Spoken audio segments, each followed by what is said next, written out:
Good morning, you're watching World News and I'm your host, Klaudia Czerwińska. European leaders are gathering at the European Council in Brussels today to discuss Ukraine, European defense and competitiveness. The high-level talks follow a less than productive meeting just 2 weeks prior, which saw Hungary torpedoing any concrete measures to support Kyiv.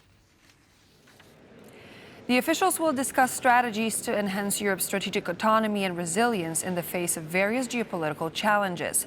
Key focus areas include energy policy, the Savings and Investment Union program, as well as industrial innovation and decarbonization. Among the proposals submitted ahead of the summit is the creation, retention, and recognition of skills necessary for Europe's constantly evolving industrial demands. In an important gesture, the UN Secretary General Antonio Guterres will join the EU leaders for a working lunch.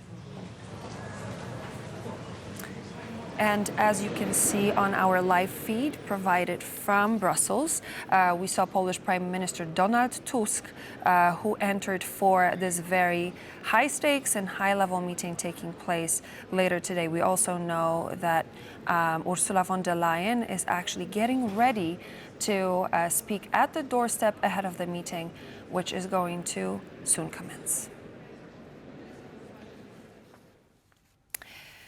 The head of the European Commission has commented on today's session of the European Council. Ursula von der Leyen said that the gathering in Brussels will revolve around the war in Ukraine and European security. So these are decisive days for Europe, and we have a packed agenda for the European Council. Of course, we will discuss Ukraine, how to get to a just and lasting peace. But we are challenged in our competitiveness and we are challenged in our security agenda. So therefore, the competitiveness topic will be an important one for this European Council. And then Readiness 2030, the white paper, the new plan for security will also be in the center of discussion that we're going to have today. On Wednesday, Ukrainian President Volodymyr Zelensky commented on his phone call with his American counterpart. According to Zelensky, the two officials discussed the U.S. potentially taking control of the Zaporizhzhia nuclear power plant and conditions for a ceasefire. There was a question about the nuclear power plant. There was no question about the network of nuclear power plants. We spoke exclusively about the plant that is under temporary occupation. It is in danger because Russia is controlling it with weapons, and it's not working because Russia has absolutely illegally held it and occupied it. President Trump asked me if there was a possibility that America could rebuild it, and I told him yes, if we can modernize it, invest money and so on, we are ready to discuss it with you. But we only talked about one plant, which is under Russian occupation. Vladimir Putin doesn't want us to leave even one of our soldiers in the Kursk region. He doesn't want a ceasefire as long as our troops are in the Kursk region. I am absolutely sure of this. Putin has been telling everyone all these years that Ukraine does not want the war to end, that Ukraine is disrupting a potential ceasefire, that Ukraine is the one not wanting this war to end. What Ukraine has demonstrated today is that Ukraine wants the war to end. Ukraine is stronger than he thinks, that Ukraine is ready for a full ceasefire without any conditions. Overnight, Russia launched yet another attack on Ukraine, wounding at least 10 civilians, 4 of them children. Meanwhile, Ukrainian forces have conducted their biggest drone strike yet on Russia's Saratov region. We now go live to our Kyiv correspondent, Oz Kataji, to get the latest. Good morning, Oz. So what more do we know about the overnight attack, and what are the details that you could give us? Well, Ukraine and Russia traded large-scale drone attacks overnight. The worst hit area being, as you said, in the Kropyvnytsky, the city of Kropyvnytsky in the Kirovohrad region, where, as you said, 10 people were injured, including 4 children. Now, they said there were 20 drones that targeted that city alone. Now, the Ukrainians reported that they had 171 Russian drones enter their territory, of which the Ukrainian Air Force reported shooting down 75. Now, this is an increase from the past 2 days. So while both sides may have agreed to this energy ceasefire, there certainly is a lot of drone activity in the skies. Now, the Ukrainians, for their part, conducted another deep strike into Russian territory, targeting the Engels 2 air base, with at least 4 explosions being reported by locals around 4 a.m. Russian local time.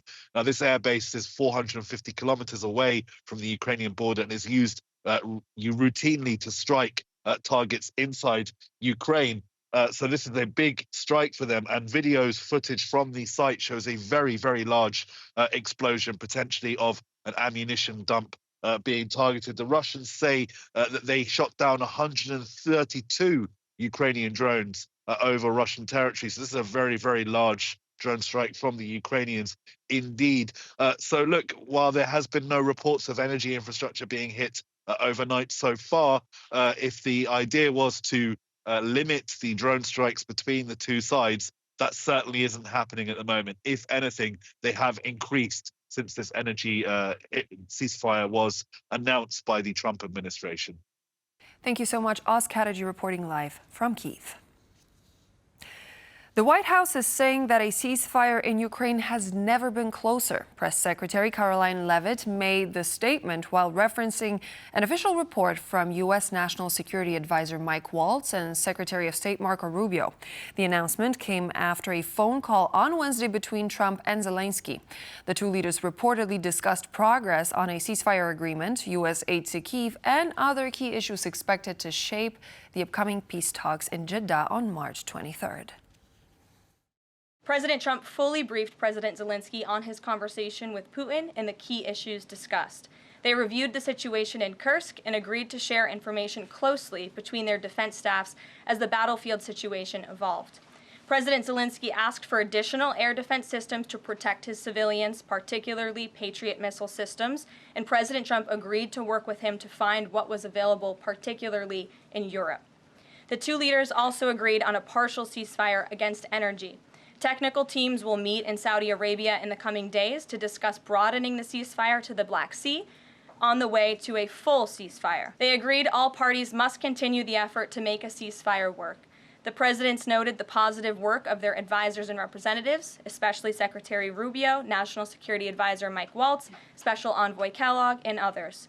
The presidents instructed their teams to move ahead with the technical issues related to implementing and broadening the partial ceasefire. The presidents instructed their advisors and representatives to carry out this work as quickly as possible. The spokesperson for the U.S. State Department, Tammy Bruce, said that control of Ukraine's power plants by U.S. entities would be enough to deter Russia from attacking the country again. That comes from President Trump, who is one of the best businessmen we think has ever been around, and he knows how to make deals. And there's a serious consideration, in fact, that if you have an American-owned entity via a company, perhaps not certainly the government necessarily, that creates, I think the presumption is that it creates a deterrent to strike, that you have also an economic partnership that increases the economic viability of a nation, the general, certainly infrastructure stability of a nation. When you have people running your infrastructure or in a particular part of the infrastructure who know what they're doing, and that maintains not just the economic framework, but also a security framework because of the nature and the need for energy. Polish Minister of Foreign Affairs Radosław Sikorski is on a state visit to the United Kingdom. In London, Sikorski will meet his British counterpart David Lammy and later make an appearance at Oxford University. Sikorski and Lammy will discuss the latest US-Ukraine talks and the future of support for Kyiv.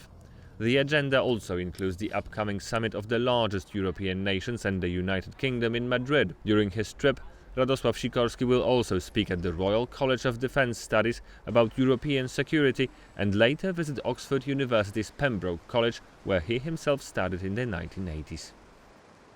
Poland is discussing ways of joining forces with other EU nations and the United Kingdom to drive up defense production. In an interview for the Financial Times, the Polish finance minister, Andrzej Domański, said Europe must take more responsibility for its own security.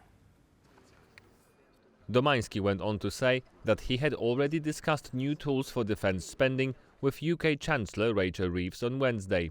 Domański said that Poland, which currently holds the rotating EU presidency, had invited the British minister to a European finance ministers meeting in Warsaw next month. Poland, which is NATO's top defense spender, has been calling on its European partners to increase their respective defense spending. The French army aims to double its number of paid reservists by 2030, in line with similar efforts across Europe. Poland, for instance, plans to grow its military reserve from around 200,000 to 500,000 troops. To join France's operational reserve, candidates must be French citizens, aged 17 to 72, in good physical condition and with no criminal record. Reservists typically serve about 30 days per year for up to 5 years. France currently has 84,000 reservists and plans to increase that number to 160,000 by 2030. Major protests have erupted in Turkey after authorities detained Ekrem İmamoğlu, the mayor of Istanbul and biggest political rival of the Turkish president. Turkish law enforcement arrested the politician on Wednesday, just days before İmamoğlu was due to be tapped as a presidential candidate. Protesters have taken to the streets with crowds chanting anti-government slogans in a display of anger Turkey has not seen in years. As the demonstrations continued, reports surfaced of clashes between protesters and police, which used pepper spray to disperse crowds outside Istanbul University. Prosecutors accused the mayor of Istanbul of corruption and aiding a terrorist group, calling him the leader of a criminal organization. As part of the investigation, the police also detained 100 people, including politicians, journalists, and entrepreneurs. The Israeli military has said that its forces have resumed ground operations in the central and southern parts of the Gaza Strip. Wednesday marked the second day of renewed airstrikes on Gaza, which, according to local health workers, have killed more than 400 Palestinians. The ground operations began a day after one of the deadliest episodes of fighting since the beginning of the conflict in October 2023. The Israeli military said its operations extended Israel's control over the Netzarim corridor and created a buffer zone between the north and south of the Gaza Strip. In response, the Palestinian militant group Hamas claimed the ground operation was, quote, a new and dangerous violation of the 2-month-old ceasefire agreement.